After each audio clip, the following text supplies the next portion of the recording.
കെപിസിസിയിലും നിയമസഭാ കക്ഷിയിലും പുതിയ നേതൃത്വം ചുമതലയേൽക്കുന്നതിനിടെ ഉയർന്നുകേട്ട തർക്കങ്ങൾക്കും അഭ്യൂഹങ്ങൾക്കും വിരാമമിട്ട് മുതിർന്ന കോൺഗ്രസ് നേതാവ് രമേശ് ചെന്നിത്തല. എല്ലാ മലയാള മാസം 1-ാം തീയതിയും മുടങ്ങാതെ നടത്തുന്ന ഗുരുവായൂർ ദർശനം ഇത്തവണ ചെന്നിത്തലയ്ക്ക് വെറുമൊരു വഴിപാടായിരുന്നില്ല, മറിച്ച് നിർണായകമായ രാഷ്ട്രീയ തീരുമാനങ്ങൾ എടുക്കാനുള്ള മനക്കരുത്ത് കൂടിയായിരുന്നു. പുലർച്ചെ നിർമ്മാല്യ ദർശനം കഴിഞ്ഞ് ക്ഷേത്രത്തിന് പുറത്തെത്തിയ ചെന്നിത്തല തികച്ചും ശാന്തനായാണ് മാധ്യമങ്ങളെ കണ്ടത്. വി ഡി സതീശനെ പുതിയ ദൌത്യത്തിലേക്ക് നിയോഗിച്ച ഹൈക്കമാൻഡ് തീരുമാനത്തെ താൻ പൂർണ്ണമായി സ്വാഗതം ചെയ്യുന്നതായും സതീശന് തന്റെ എല്ലാവിധ പിന്തുണയും ഉണ്ടാകുമെന്നും അദ്ദേഹം വ്യക്തമാക്കി.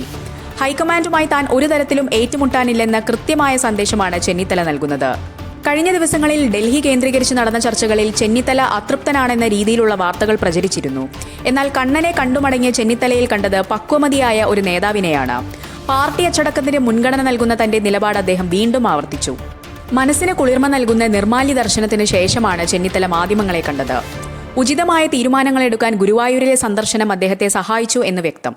ഹൈക്കമാൻഡ് തീരുമാനങ്ങളിൽ അതൃപ്തിയുണ്ടെന്ന തരത്തിൽ പ്രചരിച്ച വാർത്തകളെ തള്ളിക്കളഞ്ഞ അദ്ദേഹം ഇനി മുതൽ ഹൈക്കമാൻഡിന്റെ വിശ്വസ്തനായ, പാർട്ടിയെ നയിക്കുന്ന നല്ല കോൺഗ്രസുകാരനായി മുന്നോട്ടു പോകുമെന്ന് ഉറച്ച തീരുമാനത്തിലാണ്. പുതിയ മന്ത്രിസഭയുടെ രൂപീകരണമാണ് രാഷ്ട്രീയ കേരളം ഉറ്റുനോക്കുന്നത്. മന്ത്രിസഭയിൽ താൻ ഉണ്ടാകുമോ എന്ന ചോദ്യത്തിന് വളരെ പക്വമായ മറുപടിയാണ് അദ്ദേഹം നൽകിയത്. മന്ത്രിസഭയിൽ ആരൊക്കെ വേണമെന്നും ആർക്കൊക്കെ ഏതൊക്കെ വകുപ്പുകൾ നൽകണമെന്നും തീരുമാനിക്കാനുള്ള പൂർണ്ണമായ അധികാരം മുഖ്യമന്ത്രിക്കാണെന്ന് അദ്ദേഹം പറഞ്ഞു. മുഖ്യമന്ത്രിയുടെ വിവേചനാധികാരത്തിൽ താൻ ഇടപെടാനില്ലെന്ന് വ്യക്തമാക്കുമ്പോഴും മന്ത്രിസഭയിലേക്കുള്ള തന്റെ പ്രവേശനം അദ്ദേഹം തള്ളിക്കളഞ്ഞതുമില്ല. മന്ത്രിസഭയിലേക്ക് ചെന്നിത്തല മടങ്ങിയെത്തുമ്പോൾ ഏത് വകുപ്പായിരിക്കും ലഭിക്കുക എന്നതിനെ ചൊല്ലിയും ചർച്ചകൾ കൊഴുക്കുന്നുണ്ട്. മുൻപ് ഉമ്മൻചാണ്ടി മന്ത്രിസഭയിൽ ആഭ്യന്തര വകുപ്പ് കൈകാര്യം ചെയ്ത ചെന്നിത്തലയുടെ പരിചയസമ്പത്ത് സർക്കാരിന് മുതൽക്കൂട്ടാകുമെന്ന് പാർട്ടിയിലെ ഒരു വിഭാഗം കരുതുന്നു. ആഭ്യന്തര വകുപ്പ് തന്നെ അദ്ദേഹത്തിന് ലഭിച്ചേക്കുമെന്നാണ് പാർട്ടി കേന്ദ്രങ്ങളിൽ നിന്നുള്ള സൂചന. പോലീസിനെ നവീകരിക്കാനും ക്രമസമാധാന നില മെച്ചപ്പെടുത്താനും അദ്ദേഹത്തിന്റെ സാന്നിധ്യം സഹായിക്കുമെന്നവർ കണക്കുകൂട്ടുന്നു. ആഭ്യന്തര വകുപ്പ് ഏറ്റെടുക്കാൻ താൻ സന്നദ്ധനാണെന്ന സൂചന തന്നെയാണ് അദ്ദേഹത്തിന്റെ വാക്കുകളിൽ നിഴലിക്കുന്നത്. 10 വർഷത്തെ ദുർഭരണത്തിൽ നിന്ന് കേരളത്തിലെ ജനങ്ങളെ മോചിപ്പിക്കുക എന്ന വലിയ ഉത്തരവാദിത്തമാണ് ഈ സർക്കാരിന് മുന്നിലുള്ളതെന്ന് ചെന്നിത്തല ഓർമ്മിപ്പിച്ചു. ഹൈക്കമാൻഡുമായി നേരത്തെ ചില വിഷയങ്ങളിൽ വിയോജിപ്പുകൾ പ്രകടിപ്പിച്ചിരുന്നെങ്കിലും പുതിയ രാഷ്ട്രീയ സാഹചര്യത്തിൽ ഒത്തുതീർപ്പിന്റെ പാതയിലാണ് ചെന്നിത്തലയെന്ന് വ്യക്തം.